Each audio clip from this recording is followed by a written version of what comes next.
Assalamualaikum semuanya. Hari ini saya akan membahas kasus dari Korea Selatan. Sebuah kasus yang membuka mata kita lebar-lebar tentang harga yang harus dibayar demi mendapatkan perhatian. Kita akan membahas streamer cantik. Namanya Yoon Ji-ah, 24 tahun. Yoon dari kecil bercita-cita jadi aktris. Yoon punya lebih dari 300.000 followers di TikTok. Banyak ya. Dan di antara ratusan ribu followers itu, ada satu orang yang gak hanya menonton, tapi merasa memiliki. Tragedi ini terjadi pada 11 September 2025, baru-baru aja. Kejadiannya terjadi di Pulau Yongjang, Incheon, Korsel. Yoon Ji-ah selalu bikin penontonnya seneng, ngasih hiburan kayak ngedance, nyanyi, make up, dan lain-lain. Sedangkan penonton yang ngerasa udah kehibur, ngasih engagement, dan yang paling penting, uang. Banyak followers Yoon yang anonim. Ada yang pakai profil bio yang bukan dirinya. Tapi bagi beberapa orang, kepura-puraan itu terasa nyata. Salah satunya adalah pria di balik nama akun Black Cat. Di live chat Yoon, akun Black Cat ini VIP. VIP itu maksudnya fitur berlangganan atau yang dianggap penting oleh Yoon Ji-ah. Kok bisa dianggap penting? Karena akun Black Cat ini udah sering ngasih gift atau mendonasikan dana ke Yoon dalam jumlah besar. Pemilik akun Black Cat yakin kalau dengan lencana VIP-nya, Yoon akan lebih ngasih perhatian daripada followersnya yang lain. Nama asli pemilik akun Black Cat ini bernama Choi, usia 50 tahun.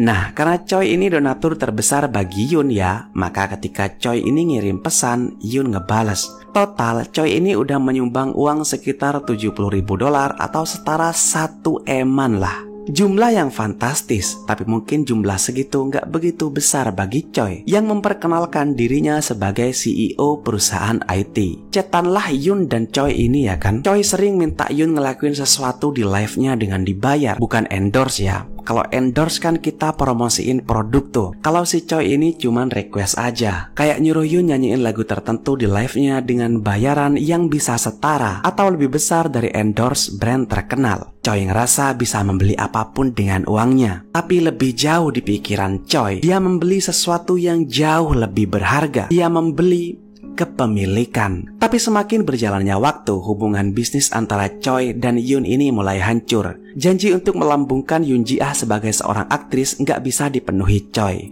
Apalagi ke belakang permintaan Choi ini udah aneh-aneh. Choi juga terlalu mengekang Yoon, seakan-akan Yoon ini miliknya. Yoon yang udah nggak tahan lagi mutusin hubungan kerjasama dengan Choi. Yoon bilang untuk gak usah donasi lagi, komunikasinya sampai di sini aja. Pada 11 September 2025, jam 3.27 sore, Yoon baru selesai live TikTok. Tepat 30 menit setelah streamingnya berakhir, terjadi momen yang mengerikan yang terekam kamera CCTV. Yoon saat itu mau keluar. Dia jalan ke arah mobilnya, lalu Choi si Black Cat tiba-tiba menghentikan Yoon dan berlutut. Choi menghalangi Yoon pergi sambil memohon agar kemitraan bisnis mereka nggak diakhiri. Di rekaman itu, kita ngelihat seorang pria yang ngabisin banyak uang demi merasa berkuasa, sekarang terlihat putus asa. Tapi Yoon Ji-ah yang udah nganggep Choi ini toksik ya, nggak menghiraukan permintaan Choi. Yoon terus jalan ke arah mobilnya, tapi Choi tetap ngikutin sambil memohon. Dan setelah ngebuka pintu mobil, Yoon didorong secara paksa oleh Choi ke dalam mobil Yoon. Choi juga masuk ke dalam mobil dan menutup pintunya. Di momen itu kita bisa ngelihat kalau Choi nggak bisa nerima penolakan dari seseorang yang udah dia beli hidupnya. Terus apa yang dilakuin oleh Choi ini ke Yoon di dalam mobil?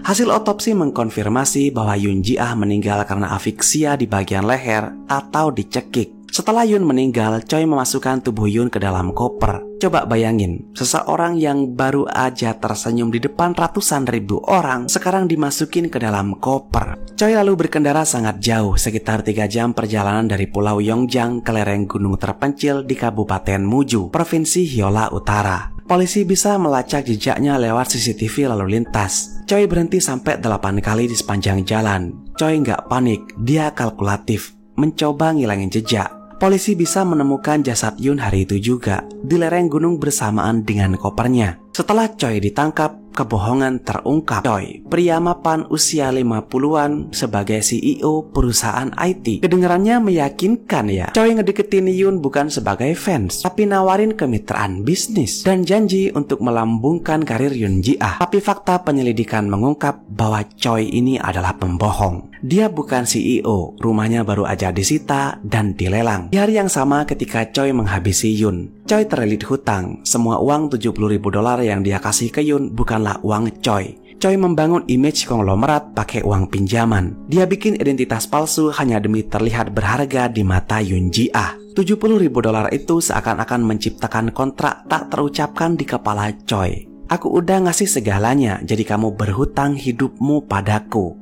Lalu ketika Yoon menghentikan kontrak itu, kejadian tragis terjadi. Dalam investigasi polisi, jejak digital nggak bisa bohong. Donasi Choi, status VIP-nya, chatnya yang makin mengontrol, rekaman CCTV ketika Choi memohon, sampai rekaman perjalanan 3 jamnya ke Muju. Semuanya ada. Awalnya Choi ini menyangkal semua tuduhan, bahkan setelah ketangkap. Kenapa? Karena dalam delusinya, Choi mungkin benar-benar ngerasa nggak bersalah. Dia merasa berhak atas hidup Yoon Ji-ah. Mungkin di pikiran Choi, aku udah membeli Yoon. Di mana kesalahanku? Baru setelah polisi menemukan jasad Yoon dan bukti-bukti lain yang gak terbantahkan, Choi akhirnya mengaku. Ya, walaupun bagi orang seperti Choi, pengakuan itu bukan selalu penyesalan. Kadang itu cuma pengakuan bahwa permainan udah berakhir. Kasus ini jadi sorotan utama di Korea, terutama setelah program investigasi SBS menayangkannya secara detail. Yoon Ji-ah membuat batasan profesional. Dia mengakhiri hubungan yang dia anggap nggak nyaman. Dia ngelakuin semua yang dia anggap benar.